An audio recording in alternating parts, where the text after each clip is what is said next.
नमस्कार, जय हिंद, वंदे मातरम। दोस्तों आप सभी का बहुत बहुत स्वागत है आपके अपने YouTube प्लेटफॉर्म राजस्थान क्लासेस पर। आइए दोस्तों, आज आप सभी को समर्पित ये आज की वीडियो रहने वाली है। देखिए, राजस्थान जी के आप सभी को पता है कि अपनी जो 2222 प्रश्नों की सीरीज चल रही है, फिलहाल इसका भाग संख्या 10 आज मैं आपके लिए लेकर आ चुका हूं। दोस्तों कंटिन्यू चल रही है, इसमें कोई गैप नहीं आ रहा है। तो मेरे कोई भाई बहन पहली बार जुड़े ना, उनसे कहना चाहूँगा इस सीरीज में भाग लेना शुरू कर दीजिएगा, अपनी समय की आहुति देना शुरू कर दीजिएगा, क्योंकि 2222 प्रश्न अपन कंप्लीट करेंगे तो पूरा जो राजस्थान जीके का था, जो महासागर है ना जीके का, वो कंप्लीट कर लेंगे इसमें, क्योंकि अपन व्याख्या सहित पढ़ रहे हैं। ठीक है, चलिए दोस्तों, बाकी की जानकारी मैं हर वीडियो में बताता हूँ। ब्रह्मास्त्र प्रश्न रहने वाले, मान लीजिएगा कि अगर आप शिद्दत और ईमानदारी के साथ पढ़ते हैं तो आपके यहाँ से कोई बाहर प्रश्न नहीं बनेंगे इस सीरीज से, 2222 की सीरीज से। दोस्तों डेली 6 बजे होती है ये क्लास, और कल आपसे मैंने एक प्रश्न किया था कि राजस्थानी भाषा का प्रथम उपन्यास जो है ये प्रथम उपन्यास किसके द्वारा लिखा गया था। जैसा कि ऑप्शन दोस्तों पंडित झाबरमल शर्मा जो था, ये आपका राइट आंसर नहीं था, काफी ने ये ऑप्शन बताया था। प्रथम राजस्थानी भाषा का उपन्यास दोस्तों आपसे पूछा गया है। ठीक है, राजस्थानी भाषा का उपन्यास दोस्तों शिव चंद्र भरतिया का था। इनका उपन्यास का नाम था दोस्तों कनक सुंदर। क्या था? कनक सुंदर। बोलेंगे आप सर, तो फिर है जो शिव चंद्र भरतिया द्वारा तो एक दोस्तों केसर विलास भी लिखा हुआ है। केसर विलास कि सर ये केसर विलास क्या है? तो प्यारे दोस्तों, ये केसर विलास जो है ना, ये केसर विलास प्रथम नाटक है। ठीक है, क्या है? प्रथम नाटक है। अच्छा दोस्तों, अगर आपसे बात की जाए कि प्रथम कहानी कौन सी है राजस्थान की, फिर दोस्तों राजस्थानी में प्रथम कहानी कौन सी है, भाषा बात करें। ठीक है, राजस्थानी भाषा की प्रथम कहानी कौन सी है? तो दोस्तों विश्रांत प्रवास है। कौन सी? विश्रांत प्रवास है। जो भी है, जो वो भी है, जो किसके द्वारा लिखी गई? वो भी शिव चंद्र भरतिया द्वारा लिखी गई। तो यहाँ पर सारी की सारी जो है ना, देखिए दोस्तों, आपसे अगर प्रश्न पूछा था कि प्रथम कहानी किसके द्वारा लिखी गई, तो भी शिव चंद्र भरतिया। प्रथम नाटक, प्रथम उपन्यास, सारे के सारे शिव चंद्र भरतिया आप लॉक करेंगे। क्लियर ना? पहला प्रश्न आज का मैं आपकी स्क्रीन पे दे रहा हूँ, 291। देखिए दोस्तों, दैनिक नवज्योति का प्रकाशन कब आरंभ हुआ? बोले सर ये प्रश्न जो है बहुत ही इंपॉर्टेंट क्वेश्चन है। मैं आपको बता दूं, आसान भी होंगे, बहुत इंपॉर्टेंट भी होंगे, पिछले एग्जाम्स में पूछे गए प्रश्न भी होंगे, और जो है आपके लिए यहाँ पर कुछ कठिन प्रश्न भी होंगे। मेरे लालों जुड़ जाइएगा। देखिए, दैनिक नवज्योति का प्रकाशन कब से हुआ? ठीक है, तो कब से हुआ दोस्तों? 1976 ऑप्शन है, 1936 भी ऑप्शन है, 1876 भी ऑप्शन है, 2006 भी ऑप्शन है। मेरे दोस्तों, इसकी अगर बात करें कि भाई कहाँ से हुआ, अगर ऐसा प्रश्न आज आपके लिए बन जाए तो आप कर लेंगे कि सर ये तो जो है अजमेर से ये जो इसका प्रकाशन हुआ सबसे पहले, और दोस्तों कब हुआ? 1937 में। बोले सर कौन सी डेट को? तो 2 अक्टूबर को हुआ दोस्तों, गांधी जी की जयंती के दिन। क्लियर हो गया? बिल्कुल साहब, बहुत ही अच्छा क्वेश्चन था ये। Next question number 292। देखिए दोस्तों, 292 में कि सर्वहितकारी पत्रिका बूंदी से कब प्रकाशित हुई? दोस्तों यहाँ पर आपसे प्रश्न ये किया जा रहा है, एक सर्वहितकारी दोस्तों ये पत्रिका जारी की गई थी। अब पूछेंगे कि कहाँ से? तो दोस्तों बूंदी से। अच्छा, तो बूंदी से कहाँ, कब जो जारी की गई दोस्तों? कौन से ऑप्शन को अपन लॉक करें? लॉक करेंगे 1879 को। दोस्तों इस क्वेश्चन को, बड़ा शानदार प्रश्न दोस्तों। आज के प्रश्न, बहुत सारे प्रश्न ऐसे होंगे जो आपके लिए नए होंगे। आप इस वीडियो को आप कितना महत्व देते हैं वो आप पे डिपेंड करता है मेरे साथियों। ठीक है, आगे बढ़ते हैं और अगले प्रश्न को देखते हैं।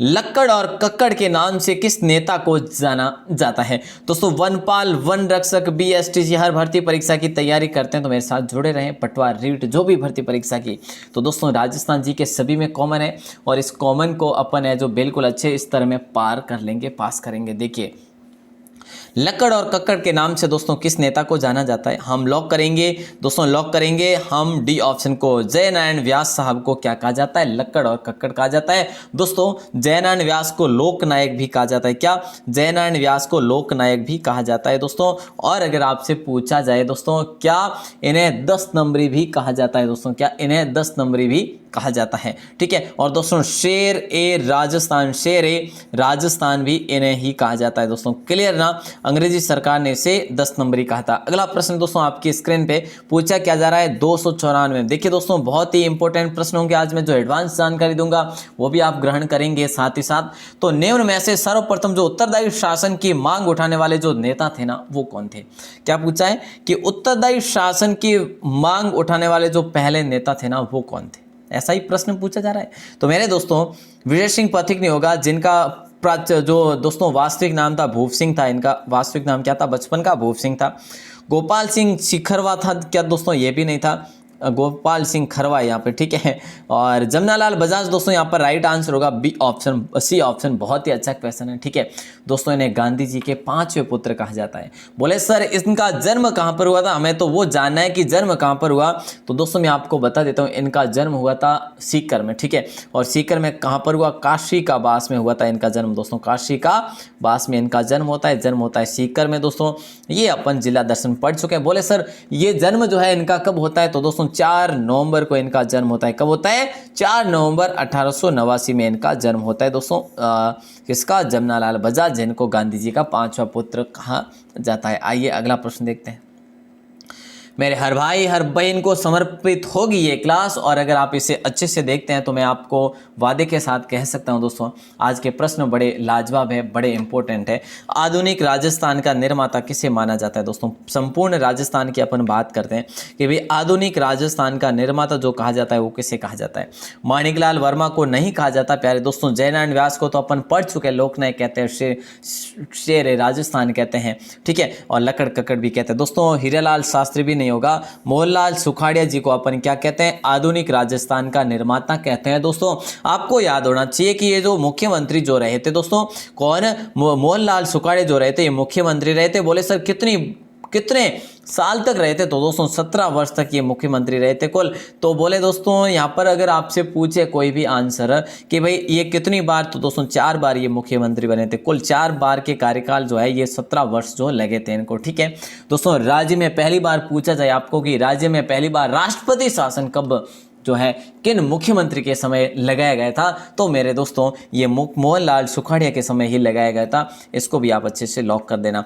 काफ़ी भाई बहनों को मेरी एडवांस बताई हुई अच्छी नहीं लगती। मैं कमेंट देखता हूँ, 100 कमेंट आते हैं, उनमें से 2 कमेंट ऐसे आते हैं कि ये आप जो है क्या कर रहे हैं, हमारा समय क्यों खराब कर रहे हैं। देखिए दोस्तों जिनको भी लगता है कि एडवांस आनी चाहिए तो बिल्कुल ध्यानपूर्वक पढ़ें। अगर आपको लगता है कि भाई एडवांस नहीं आनी चाहिए तो आपको चैनल पर विजिट करने की भी है जो मेरी तो अनुमति होगी नहीं, क्योंकि मेरा उद्देश्य ये है कि आपको अच्छे से मतलब कि जो भी टॉपिक पर अपन बात करें ना वो आपका क्लियर होना चाहिए। ये तो आप क्वेश्चन जो है मैं आपको PDF दूँ, आप वहाँ से भी पढ़ सकते हैं, आप किताब से भी पढ़ सकते हैं ना, ऐसे तो है ना। चलिए दोस्तों एडवांस को ज्ञान मतलब कि एक ज्ञानवर्धक जो क्लास बने इसी प्रकार से ग्रहण करना है आपको एडवांस भी।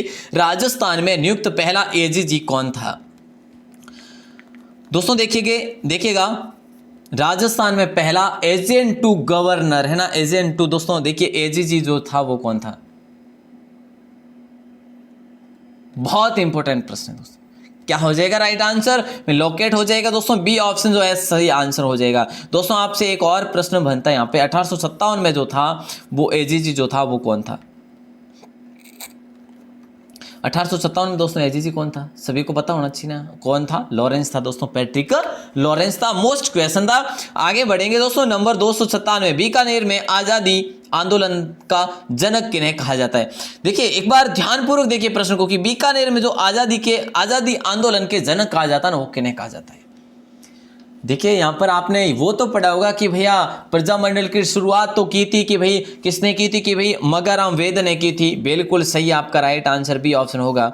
तो देखिए दोस्तों मैं आपको बताना चाहूँगा बीकानेर प्रजामंडल की स्थापना इन्हीं के द्वारा की गई थी। बीकानेर प्रजामंडल की स्थापना मगाराम वेद के द्वारा की गई। बोले सर कब की गई? तो दोस्तों 4 अक्टूबर 1936 में इसकी स्थापना की गई प्रजामंडल की। क्लियर? और दोस्तों इन्होंने पुनः स्थापना की थी। देखिए राजस्थान के 2 ऐसे राज्य थे, मतलब कि रियासत कालीन की बात करें, 2 ऐसी रियासतें थी।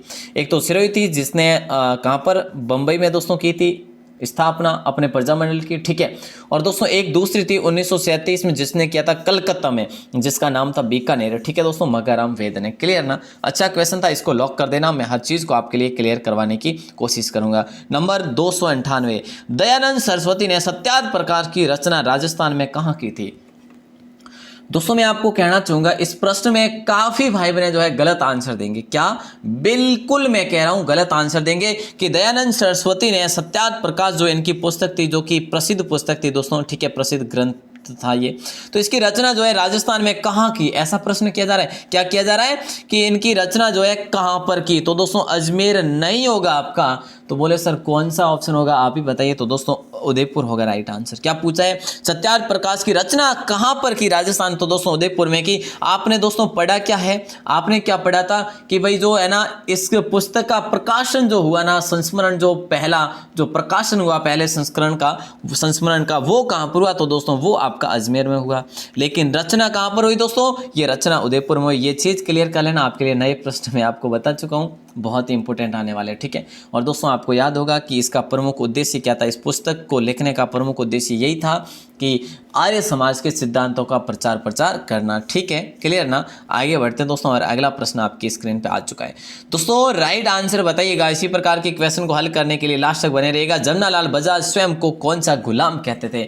पढ़ा नहीं होगा मेरे दोस्तों, आपने नहीं पढ़ा होगा इस प्रश्न को कि जो जमनालाल बजाज स्वयं को अपने आप को क्या मानते थे, गुलाम नंबर 1 या फिर गुलाम नंबर 4 या गुलाम नंबर 2 या फिर गुलाम नंबर 3 है। दोस्तों बहुत ही इंपॉर्टेंट प्रश्न है, आप पढ़ रहे हैं नया इस प्रश्न को। गुलाम नंबर 4 जो मानते थे जमनालाल बजाज स्वयं को कौन सा गुलाम नंबर मानते थे, गुलाम नंबर 4 मानते थे दोस्तों, ठीक है। और जमनालाल बजाज ने दोस्तों गांधी सेवा संघ की स्थापना की थी। राजस्थान में गांधी सेवा संघ की स्थापना किसने की मेरे प्यारे लाडलों, तो याद रखना प्यारे भाई बहनों, तो इन्होंने ही की थी गांधी सेवा संघ की। बोले सर कब की, तो दोस्तों 1934 में की। क्लियर, ये बहुत ही अच्छा क्वेश्चन है। और दोस्तों जमनालाल बजाज के नाम पर भारत सरकार ने 1970 में डाक टिकट जारी किया है दोस्तों, जमनालाल बजाज के नाम पर। तो ये चीज़ भी आप ध्यान रखेंगे, बड़ी खुशी की बात है। अगला प्रश्न 300 नंबर क्वेश्चन देखिए दोस्तों, 300 नंबर क्वेश्चन अपन आ चुका है। 2222 की सीरीज चल रही है अपनी, है ना।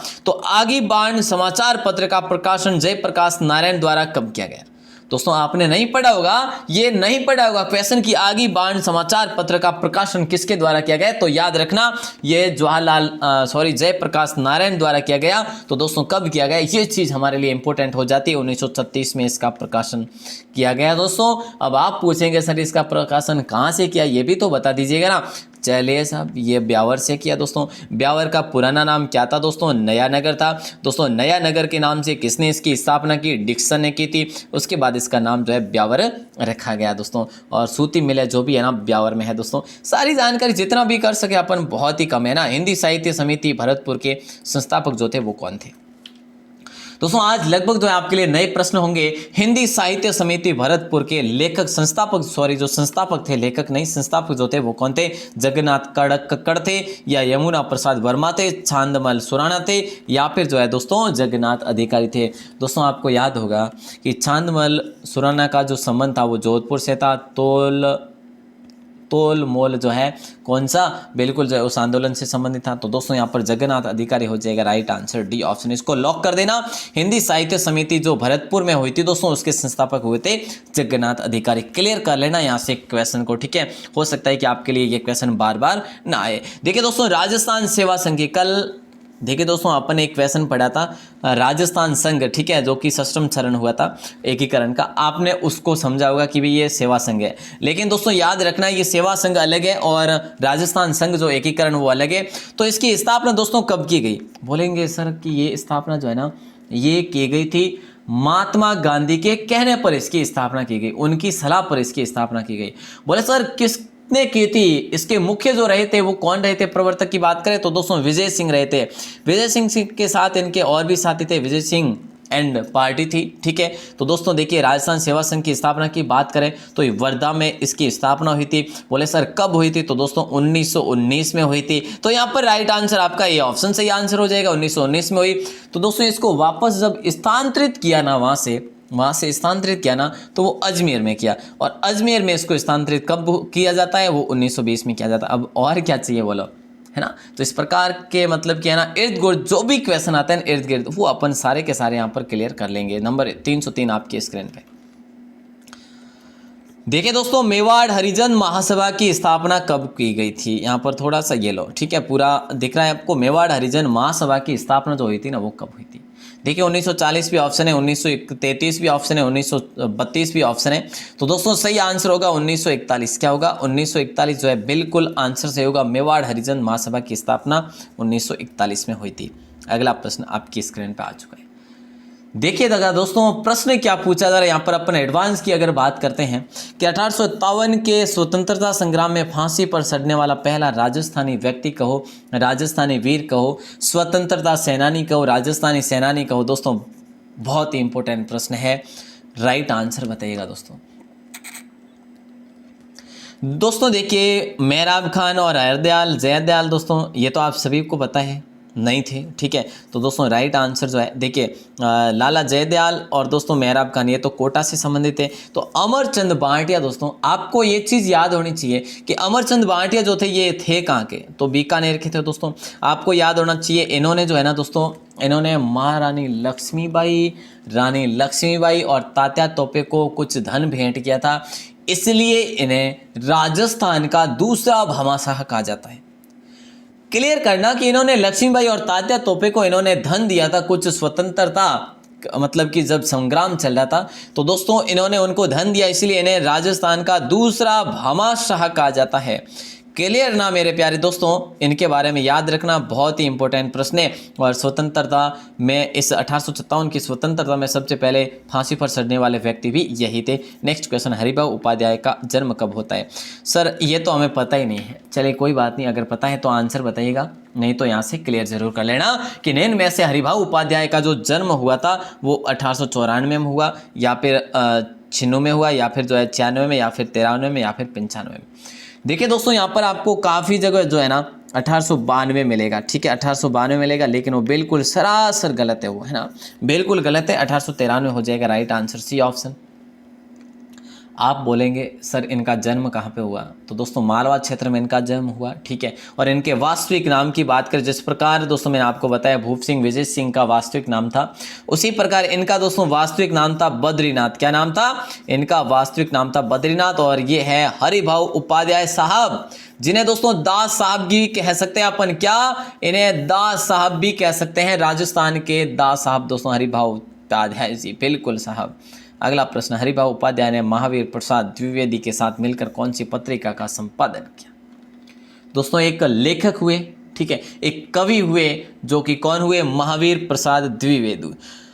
इन्होंने कहो या फिर हरिभाऊ उपाध्याय ने इनके साथ मिलकर जो कौन सी पत्रिका का संपादन किया था दोस्तों? नवजीवन का, या फिर सरस्वती का, या औदुंबर का, या फिर जो है भगवती का? मेरे प्यारे दोस्तों इसको लॉक कर देना, ये बहुत ही इंपॉर्टेंट प्रश्न है आपके लिए, नया प्रश्न है। मैं आपको वादे के साथ कह सकता हूँ सरस्वती का जो है दोस्तों बिल्कुल इंपॉर्टेंट क्वेश्चन है, सरस्वती का संपादन किया था। बोले सर इन्होंने जो है ना हरिभाऊ उपाध्याय ने जो है ना इन्होंने महिला शिक्षा सदन की स्थापना की थी। जी हाँ बिल्कुल की थी, महिला शिक्षा सदन की स्थापना।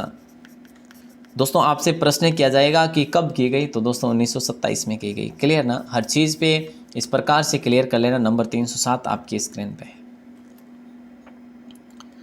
देखिए दोस्तों 307 में पूछा जा रहा है निम्न में से मास्टर आदित्येंद्र नाथ जो है ये शिष्य जो था ये किनका शिष्य था?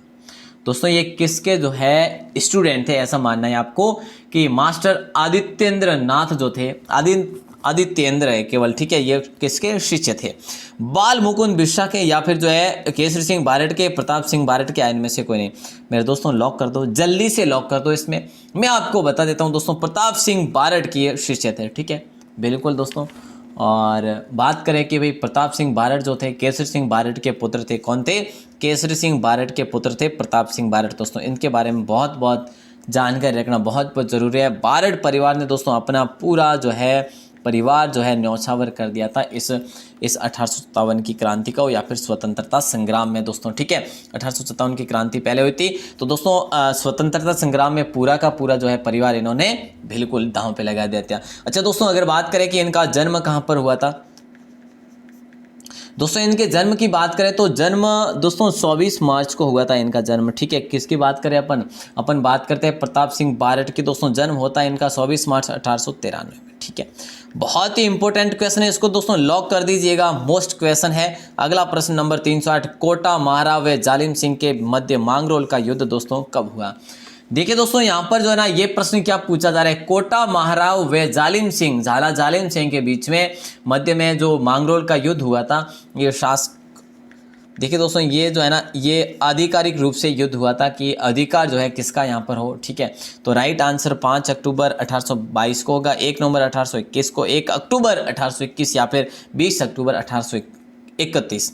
तो देखिए दोस्तों कोटा महाराव और जालिम सिंह के मध्य मांगरोल का जो युद्ध हुआ था ना वो हुआ था 1 अक्टूबर 1821 को। सी ऑप्शन को आप लॉक करेंगे। ठीक है, मोस्ट क्वेश्चन है दोस्तों आपके लिए, न्यू क्वेश्चन है आपके लिए, है ना। चलिए आगे बढ़ते हैं, नंबर 309 जल्दी आंसर बताइए।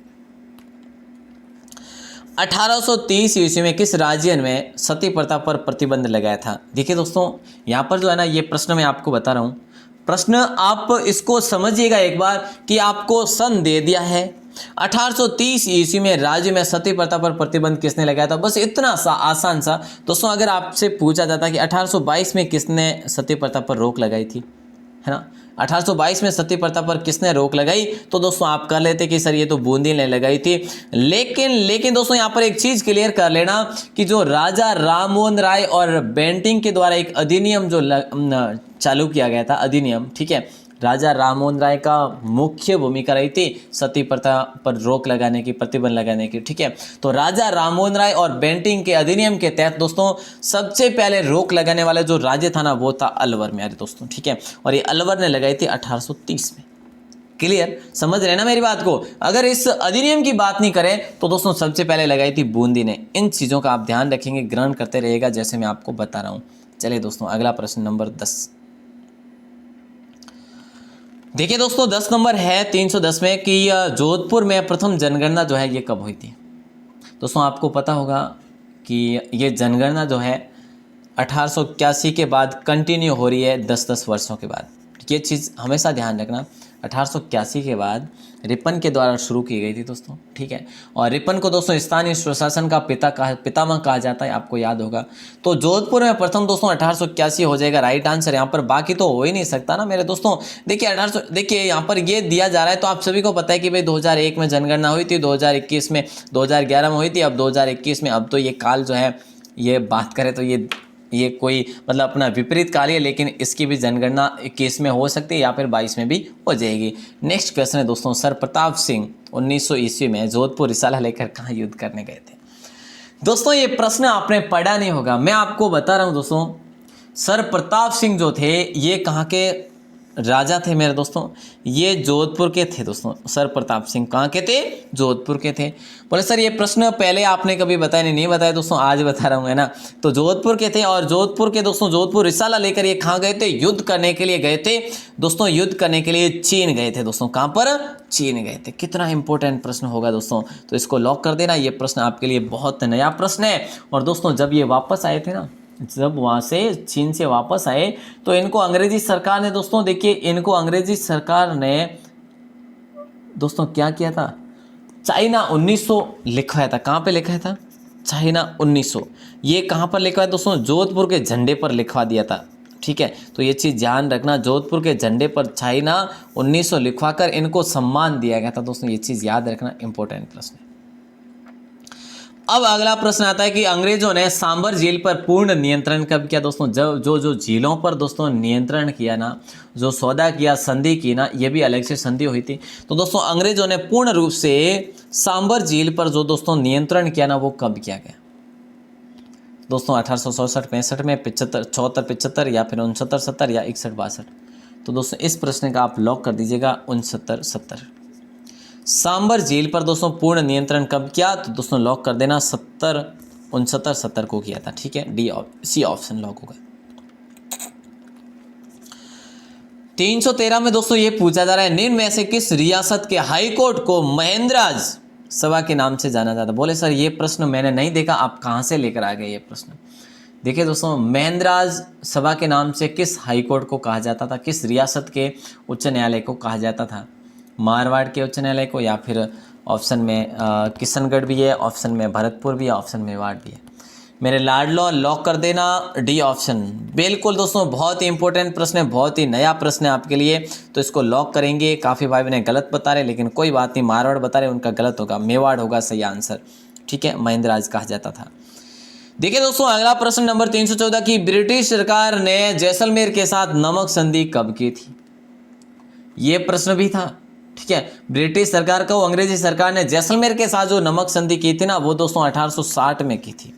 कब की थी? 1860 में। 1850 नहीं होगा, 1879 भी नहीं होगा, 1830 भी नहीं होगा। 1860 को आप लॉक करेंगे तो अपन आगे बढ़ेंगे, लॉक करेंगे तो ही आगे बढ़ेंगे। दोस्तों इस मैप को आप देखते हैं ना, हर रोज़ देखते हैं, 2222 प्रश्नों की सीरीज अपनी चल रही है ना दोस्तों। इस टारगेट को देखना है कि 2222 ये शिखर तक अपन कब पहुंचेंगे।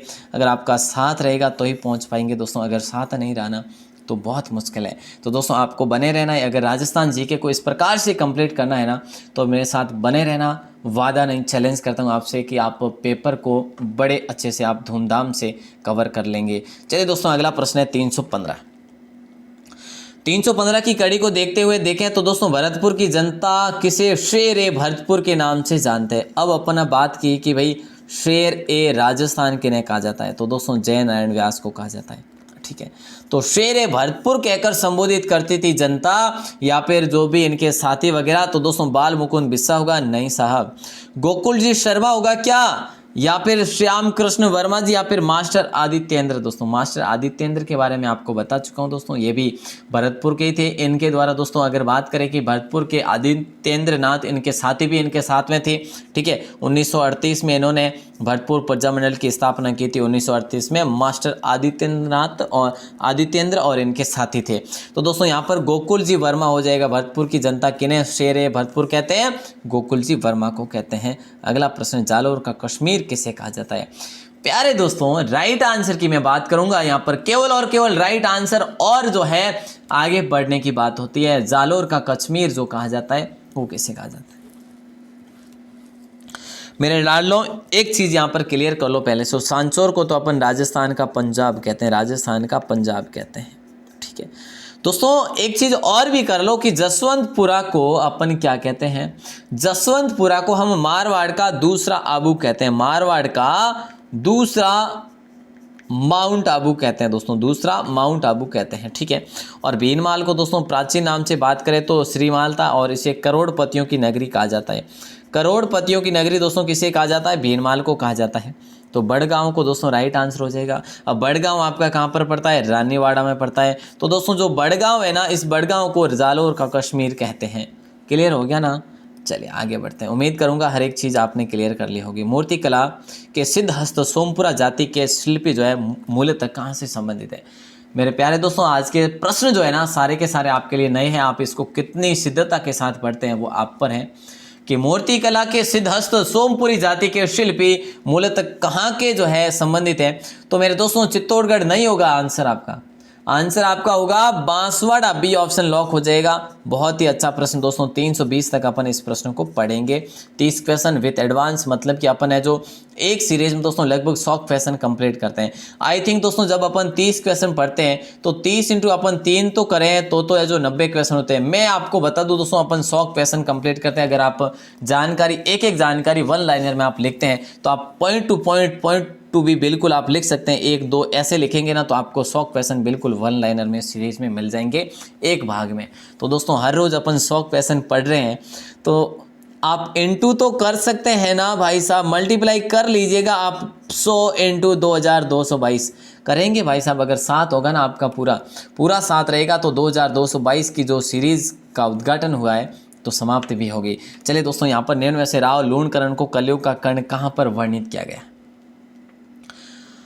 दोस्तों एक चीज तो यहां पर ये क्लियर करवा लेता हूं पहले तो कि बिट्टू सूजा ने जैतसिरो छंद में कर्ण को कलयुग कहा है दोस्तों। ठीक है, बिट्टू सूजा ने जैतसिरो छंद लिखा और दोस्तों उसमें कर्ण और कलयुग का कर्ण किसे कहा? तो दोस्तों राव लूणकरण को कहा दोस्तों। ठीक है, तो यहां पर और भी चीज यहां पर क्लियर आती है कि भाई राणा कुंभा के कीर्ति स्तंभ को, नहीं साहब ये तो नहीं होगा। राय सिंह के जूनागढ़ शिलालेख में, या फिर अजय राज के बिजोलिया शिलालेख में, या फिर उपरोक्त में से कोई नहीं। तो दोस्तों यहाँ पर आपका राइट आंसर होगा बी ऑप्शन। राय सिंह के जूनागढ़ शिलालेख में ये उल्लेख मिलता है। तो दोस्तों बी ऑप्शन यहाँ पर भी लॉक करना। दूसरी बात है बिट्टू सूजा ने भी जैतसिरो छंद में भी कलयुग का कर्ण का और क्या का ये कर्ण है, एक तो का कर्ण, दूसरी लाइन में लिखा कि ये कलयुग का कर्ण। तो दोस्तों ये चीज़ भी ध्यान रखना। दोस्तों एक चीज़ यहाँ पर और क्लियर करवा दूँ क्या ये आपका ऑप्शन आ रहा ना राय सिंह, तो दोस्तों राय सिंह को क्या कहा जाता है? राजपूताने का कर्ण कहा जाता है। बोले सर ये राजपूताने का कर्ण किसने कहा था? उसके बाद हम सभी कहने लगे, तो दोस्तों मुंशी देवी प्रसाद ने कहा था। किसने कहा था? मुंशी देवी प्रसाद ने कहा था कि ये राजपूताने के कर्ण है या राजस्थान के कर्ण है। आगे बढ़ते हैं और 319 नंबर क्वेश्चन आपकी स्क्रीन पे मैं दे चुका हूँ। मेरे लाडलो, निम्न में से हिंदूपद किसे कहा जाता है? निम्न में से हिंदूपद जो कहा जाता है इनमें से किसे कहा जाता है? महाराणा सांगा को या फिर सैनिकों का दोस्तों देखिए, अगर हम बात करें महाराणा कुंभा को या फिर बप्पा रावल को या फिर महाराणा लाखा को। दोस्तों मैं बात करना चाहूँगा कि सैनिकों का भगवान वेश किसे कहा जाता है? सैनिकों का भगनाववेश ये किसे कहा जाता है? तो दोस्तों ये जो अब तो आप समझ ही गए होंगे। दोस्तों अंतिम भारतीय हिंदू सम्राट किसे कहा जाता है? अब तो आप समझ ही गए होंगे दोस्तों। और दोस्तों जिहाद का या फिर धर्म का जो युद्ध हुआ था वो किसके, धर्म जिहाद का युद्ध हुआ था वो किसके साथ हुआ था? महाराणा सांगा के साथ हुआ था। ए ऑप्शन को लॉक कर दीजिए। किसके साथ दोस्तों? बाबर के साथ। खानवा का युद्ध हुआ, उसे बाबर ने जो है धर्म का युद्ध उपाधि दी थी। दोस्तों ये चीज़ें याद रखना। लास्ट क्वेश्चन आपकी स्क्रीन पे है दोस्तों। खानवा का युद्ध 1527 को हुआ था, ठीक है, और जिसमें महाराणा सांगा की उसमें हार हो गई थी, मूर्छित हो गए थे। चलिए दोस्तों, निम्न में से प्राप्त शिलालेखों में से सबसे बड़ी प्रशस्ति कौन सी है? बहुत ही आसान सा है और इस प्रश्न में आप आंसर देंगे क्योंकि बाकी प्रश्न जो थे ना काफ़ी जो आज टफ क्वेश्चन थे, लेकिन अब ये जो प्रश्न है ना बहुत आसान है। दोस्तों निम्न में से प्राप्त शिलालेखों में से सबसे बड़ी प्रशस्ति जो है वो कौन सी है? रणकपुर प्रशस्ति, राज प्रशस्ति या फिर कीर्ति स्तंभ प्रशस्ति या फिर राय सिंह प्रशस्ति। देखिए दोस्तों राय सिंह प्रशस्ति जो है ना ये बीकानेर की है, ठीक है। कीर्ति स्तंभ दोस्तों चित्तौड़गढ़ हो जाएगा। रणकपुर दोस्तों सभी को पता है कि पाली है।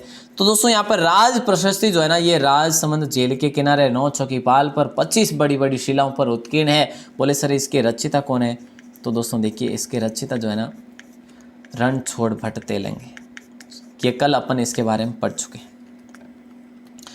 दोस्तों आज भी 30 क्वेश्चन अपन ने पढ़े हैं, ठीक है। 30 के साथ मैंने एडवांस बताने की हर क्वेश्चन पर जानकारी दी है। एडवांस पता है यहाँ किसी पे 10-10 क्वेश्चन भी बन रहे, किसी पे 5, किसी पे 2, किसी पे कुछ नहीं।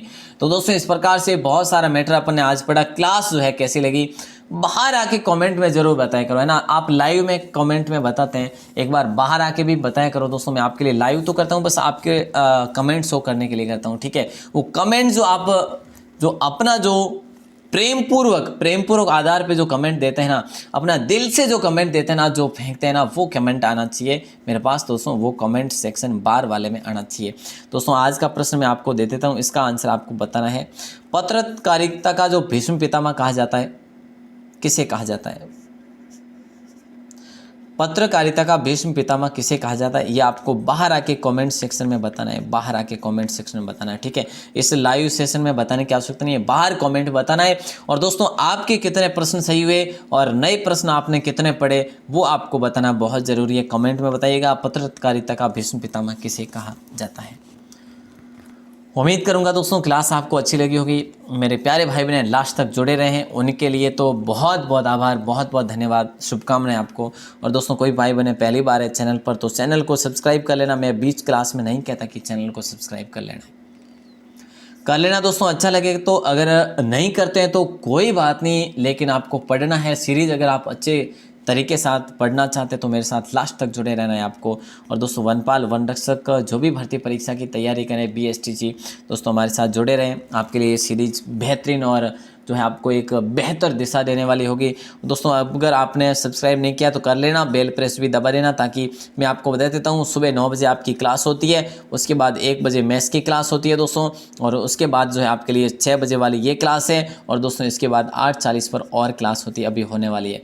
तो दोस्तों आपको इसमें भी जुड़ना है, ठीक है।